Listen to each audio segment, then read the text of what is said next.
Участница под номером 4 Эвелина Шарипова. Родилась 12 февраля 1993 года в городе Ишимбай, Республики Башкортостан. Мама – медик, папа – водитель. Есть родная сестренка 15 лет. Эвелина с детства занимается танцами. Закончила детскую школу искусств в 2007 году с красным дипломом. В 2011 году поступила в Пермский национальный исследовательский политехнический университет на механико-технологический факультет. На данный момент заканчивает магистратуру по этому направлению и параллельно стажируется на предприятии «Авиадвигатель» инженером-конструктором. В политехе Эвелина староста группы, участвует в студенческих веснах.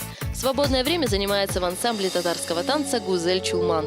Участвует во многих конкурсах и фестивалях в городе Перми.